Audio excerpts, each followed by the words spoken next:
we go.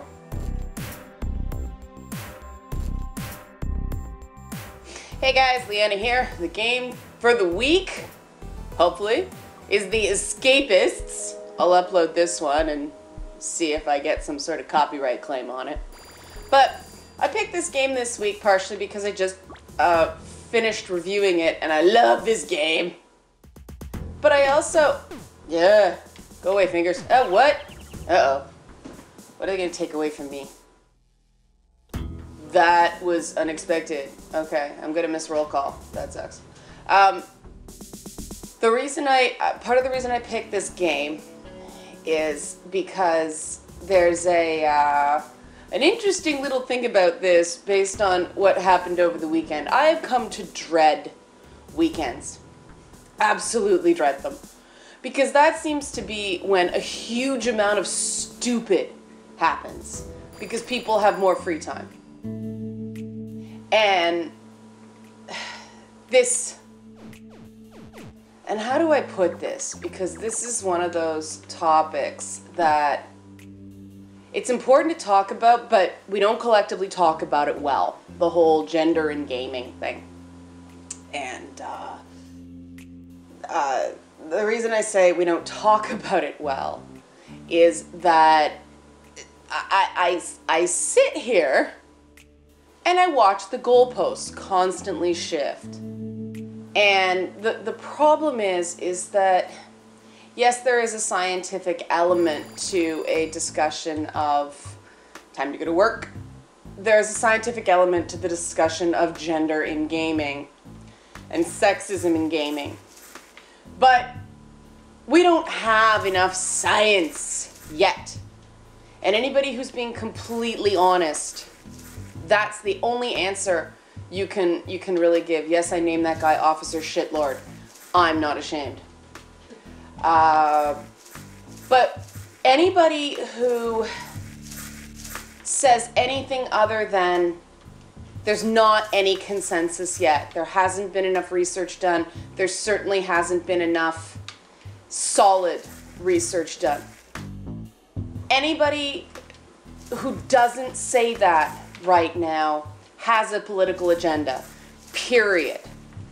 All we can do is try things out. We can use existing tools to examine individual games from an artistic perspective, from, I don't like using this comparison, but, the video game equivalent of film school. We can do that right now. In terms of overall general trends, we don't have enough of anything. We just don't have enough data. And what I think we have to be exceptionally careful with is forcing the issue and, seeing what we want to see all over. There's a lot of, whoops, speaking of seeing, you didn't see anything, guards.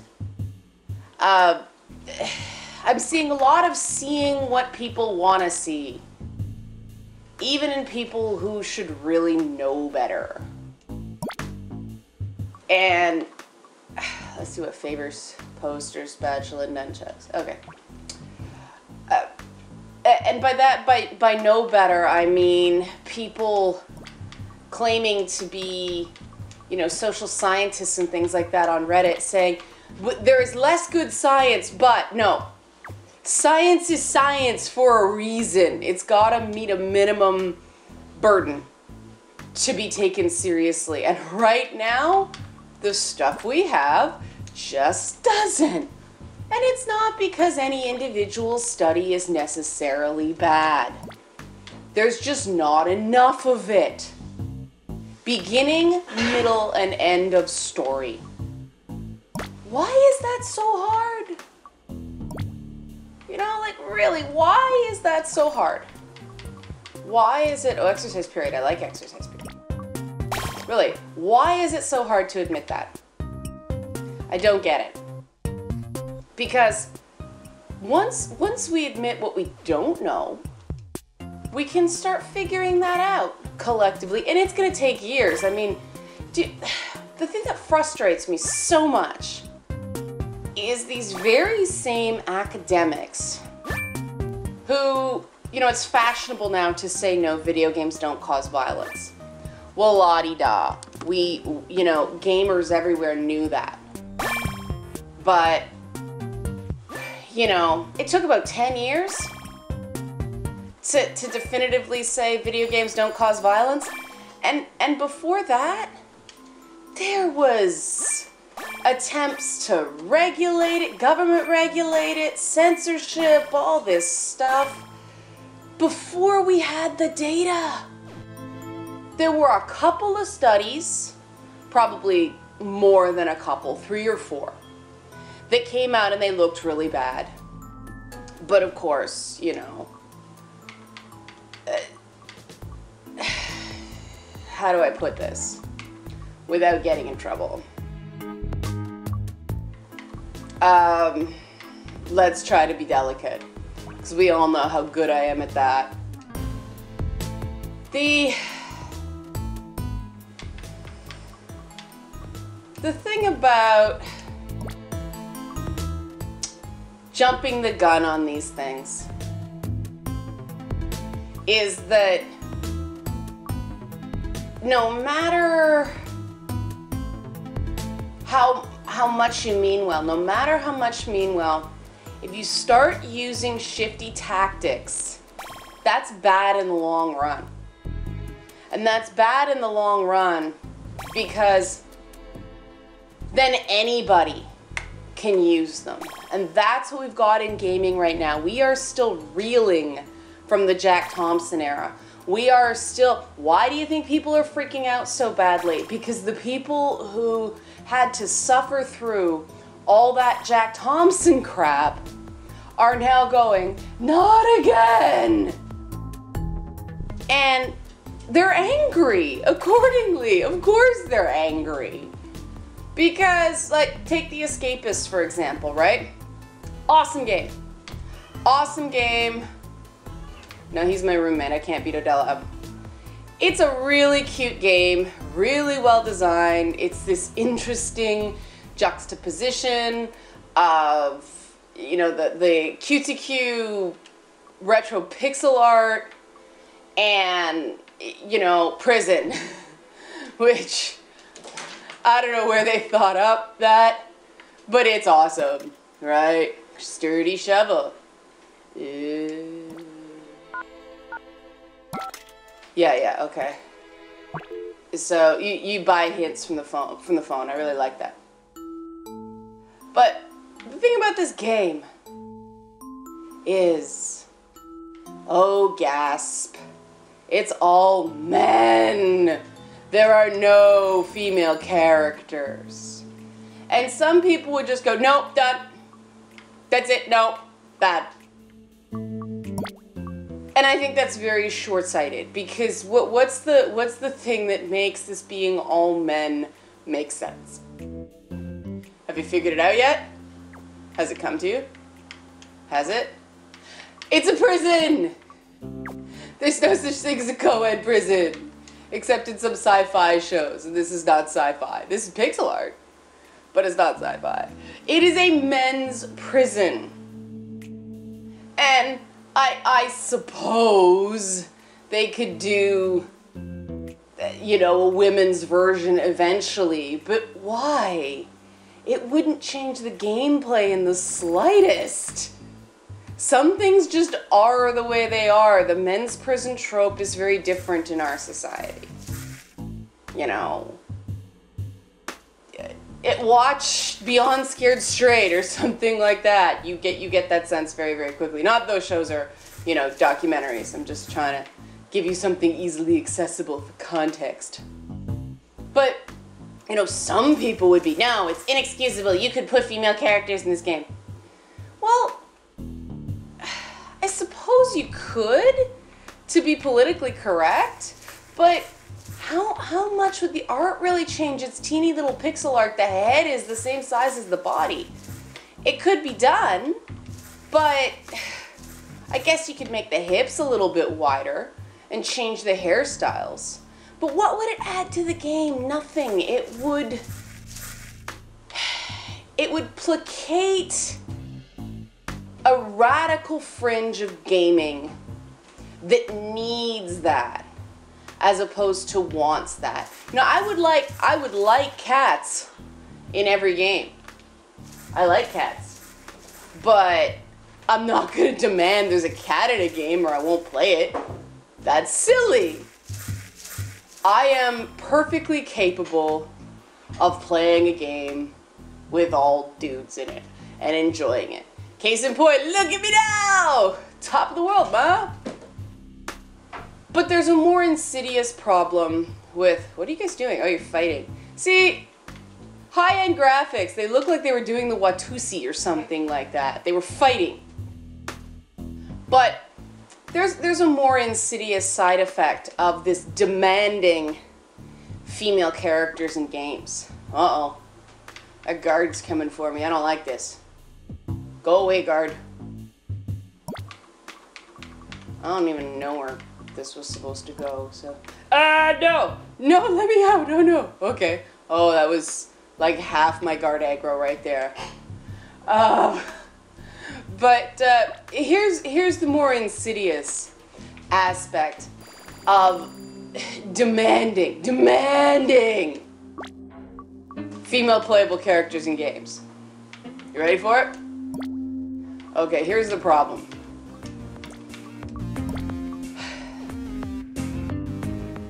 There's a logic fault in it, in that, on the one hand, certain activists are trying to insist that men have no problems playing as women. You know, cross-gendered play is supposed to be something we encourage with men.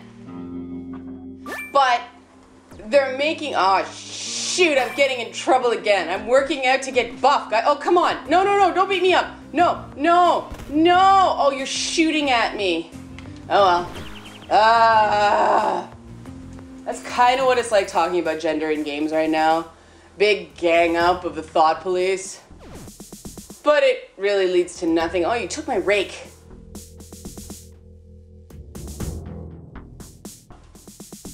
We're supposed to believe that men should have no problem playing as women. But then women turn around, some women. Oh, dude, you got rolled for TP? Okay, I kind of got to do this quest just on principle. But I'm getting really sidetracked here. Focus, Liana. Okay, so, recap. On the one hand, people are saying that, well, you know, activists. I'll say activists, because that's a nice, accurate word. I like accurate words. Activists are saying that men should have no problem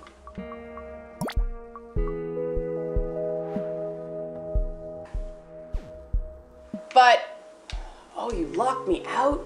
No! You locked me in! See, that's why I called him Officer Shitlord, because he's a shitlord. No, don't flush. How do I dig out? Oh, you suck! Okay, Self, don't do that again. Alright. Good job, Self. Go to sleep. But, so okay, men, I think we can all agree that most guys are mature and self-assured enough to play games as a female character, right? So why can't women play games as male characters? And I'm not saying there are currently enough female playable characters. That's not what I'm saying. Different argument. Okay? Different argument. What I'm saying is there is a difference between... yeah. There's a difference between saying we are lopsided in terms of the number of games about men and the number of games about women. That's empirically correct. There are a lot more games with male protagonists. There are probably not enough games with female protagonists because of this absolutely disproven fallacy that men don't want to play as women. But if women, some women, because it ain't me, if some women are jumping up and down and stamping their feet and going, no, I demand there be female playable characters or I won't play the game, then how are we supposed to take you seriously saying men should have no problems playing as a woman? You can't do the same thing when the shoe's on the other foot, people. You have to be an example of the change you want to see, period. It doesn't matter what you're advocating for. You have to be consistent. And that is the thing that is just driving me crazy right now, is I would love to have a good discussion. I would love to get some things settled. You know, we can't. And we can't because, you know, you took my clippers, you jerk. Restarting this day. No. We can't have the discussion because people are too busy, and I'm gonna go here. People are too busy whining. There's too much shifts back and forth between what people personally want and standards for the group. And they're not the same thing. In order to make gaming better for everybody, we need to take a few things ourselves. We need to be consistent. Consistency. Consistency is so blinking important. And it's not consistent to insist that men accept female playable characters and then have women say, no, I demand to be able to play as a woman. Because it's not fair to tell game designers you have to have character customization always in your games. That's just, you know, that's not fair. That's limiting people creatively. There are some games I really couldn't care less if I can customize my character. Because most of the time, I mean, in some games it's great. Games like Little Big Planet, Sunset Overdrive, the character customization tools are great. They actually add to the experience. But if it's not adding to the experience, if it's just there to be there, get it out. Get it out of the game. Not every game needs character customization. Do I want to be able to customize Kratos? No. Kratos is Kratos. He's an incredibly well-defined character. That's what I want. You know?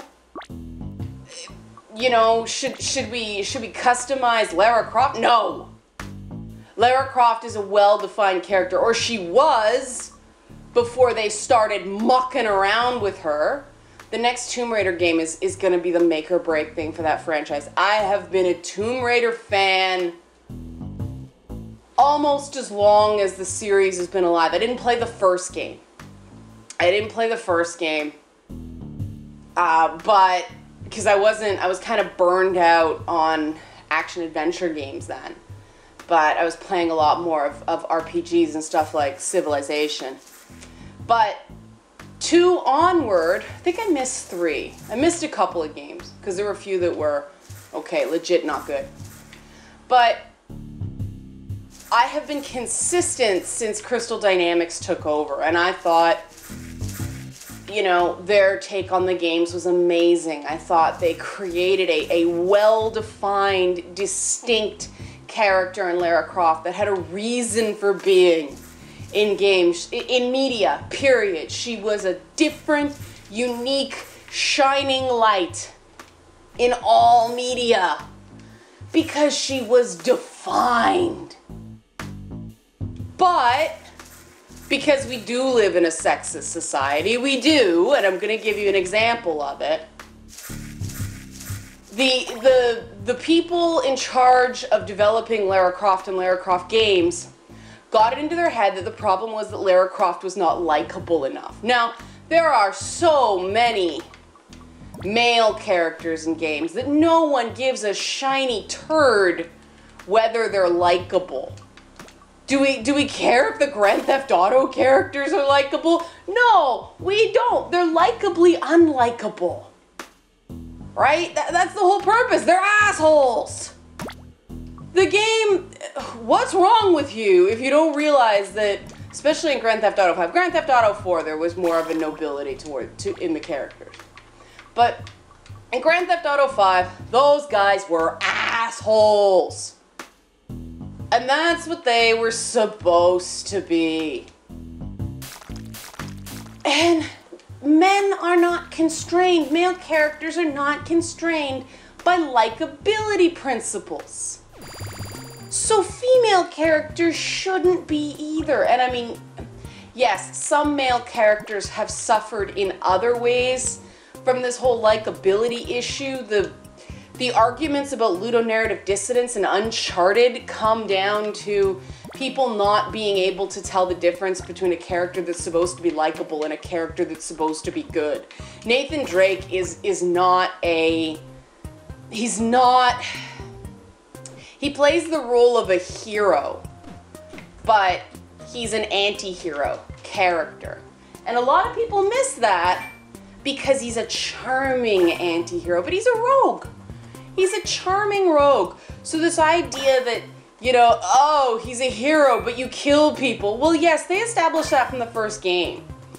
That him and Sully, their business is a bit sketch, right? With all that comes with it. That's not a contradiction, that's not dissonance. They absolutely created a character that does what the game needs it to do. And, you know, there's a classic example of someone judging a game and condemning a game without actually understanding the damn game they're criticizing. And I use that example because it has nothing to do with gender. I like to do comparative stuff because it really keeps you honest. You know, before I come up with a theory that I'm going to talk about publicly, it's sort of like, let's try this same model with something that has nothing to do with, you know, a hot button issue. Does it still hold? Does it? Okay, I'm reasonably certain it can hold up.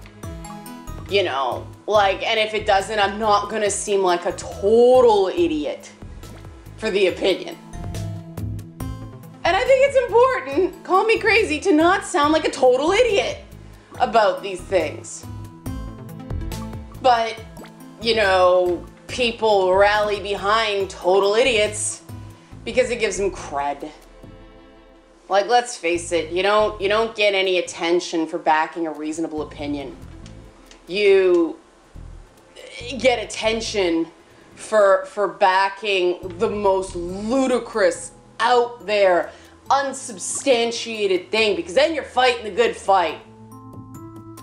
And that's when you know something's been over-politicized. And I really think that the whole gender in gaming issue has become political to a toxic degree. And that needs to stop, because that doesn't help anybody. You know, we can't have a same discussion. Everybody's just, you know, bending over right now on this topic. And that doesn't create good solutions. That doesn't create the best answers. That creates stopgap measures. And that's what we've got in games right now. Everything's careening wildly, swinging back and forth, because everybody's too scared to actually stop and get a plan. People won't plan because everybody's freaking out. They're terrified of being accused of sexism. And what's that done to the discourse about games? Well, we've seen what it's done. It's turned it into a complete shit show. And I'm saying this as somebody who cares very much and thinks there's work to do. But I think it's going in the wrong direction. I mean, every week there's some man popping off about what women should be and what's acceptable kinds of women. Stop right the fuck there, dude. You cannot speak to the female experience at all. You're a man. What you can speak to is the very super important male side of the equation, which is I can play games with content in it and still keep my own mind. Yes, I can. I'm living proof. That's enough. That's important. That's an important statement. I'm so tired of these guys saying, I advocate for women in gaming, so I'm going to tell you how to be. And I'm so sick. Of course, these guys are constantly saying, you know, wow, there are other guys who are saying don't worry about any of it, which is not true. That's not true either. There's nothing wrong with being concerned. You know, especially parents. I understand why parents are really being cautious. I would be too. That's normal. That's fine. That's healthy to an extent, as long as it doesn't go, you know, completely off the rails. Like to the point of paranoia. But, you know, these male writers and these male reviewers, they're telling me what to think about my body. And that's when I say that is patriarchal. When men are telling me what to think about my own body, that is patriarchal. You know, I'm in the unfortunate situation right now where I happen to be the body type that everybody thinks is evil. And then you get into the out flatter yourself. Like, look, I have giant boobs. Empirically giant. Okay? And most people have seen the pictures of me. Most people have seen the I was not so young and needed the money photos of me. I've cosplayed Power Girl, for crying out loud. The reason I did that was as a form of, pardon the pun, empowerment. I was tired of feeling fat and sloppy, so I found a character that actually looked more like me and not these, you know, fake Hollywood ideals of women and the super stick thing, emaciated, you know, like, yes, okay, it looks good in clothes. That's why models look the way they are. So designers can use less fabric in their samples. And so the clothes swing around on the runway. The clothes are supposed to be the star. That's why models are the way they are. And most, you know, high-end models are just freaks of nature. They were born that way. Some eat cotton balls, but, you know, the women working for Victoria's Secrets probably aren't. They're, you know, modeling, perfect example of an industry with some problems that needs to be addressed. But it's not going anywhere, and nobody is out there saying models themselves are evil. No one is saying models are dead. You know, no one is saying models don't have to be your talent the way they're saying gamers don't have to be your audience. And that is stigma right there, folks. That is stigma. And that's why I got involved in this whole useless, and it doesn't have to be, like, don't freak out, okay? It's pointless right now. It doesn't have to be this culture war. We can have something productive coming out of this. I truly believe it. But we need some ground rules that are inviolate. And right now, you know, as I said, who's setting the standard? Who's developing those guidelines? Who is actually making the policy that's going to make gaming better going into the future? And any industry can improve. Any industry can improve. If you're saying gaming does not need improvements, no, every industry, especially every entertainment industry, needs improvement. But nobody's making those decisions now. Nobody's making the tough calls. Nobody's showing leadership. Because everybody's either cowering in a corner or bending over and taking it. And that's what's driving me crazy about the whole thing. That is what's driving me crazy, is the fact that there is no leadership because everyone's scared. And, I mean, even I was like, well, we'll wait for it to calm down. I believe that once. We can't anymore. We can't anymore. We can't wait. It's not going to calm down. And the longer the ship doesn't have a captain or captains, you know, this is going to be a team effort.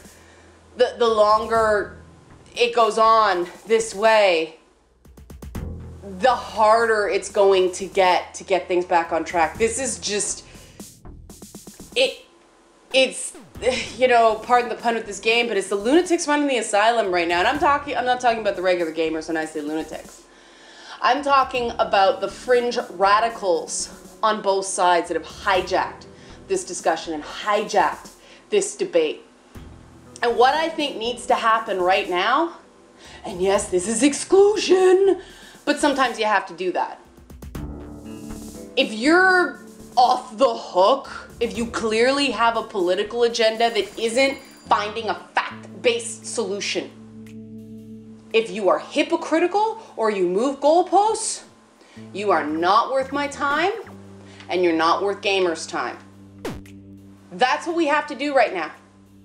A dialogue, we tried dialogue, you know? And talking to people you disagree with is one thing. Talking to people who are looking to grandstand is something completely different. We are not required to give those people the spotlight or a megaphone. And I think we really have to start getting serious about this and start saying, no, if you're proselytizing, if you're making speeches instead of working collaboratively to find solutions, you don't belong in gaming. Because gaming is a collaborative industry. Beginning, middle, and end, period. It's that simple. The very nature of the industry is, I think, where the solutions for this are gonna come. Because that collaborative element of gaming is what's gonna get us through this. The fact that we are stronger together. And we need to remember that. We desperately need to remember that. Because it's what's gonna get us out of this whole shit show. And that went longer than I thought it would, but I think it was important to say. And I just got irritated. And people seem to like listening to me rant. I don't know, it's weird. And I gotta get to work weeding now or I'm gonna lose my job. Okay guys, thanks for watching, thanks for listening, and thanks for loving games. I know that you guys are out there. Still out there. I talk to you every day. You know, I see your tweets. So, you know, hopefully sanity will be restored. Because, you know, the community surrounding video games is not reflecting the product of video games right now. And I don't think that's something that's going to be that way forever. All right, guys. Have a great week and happy Monday.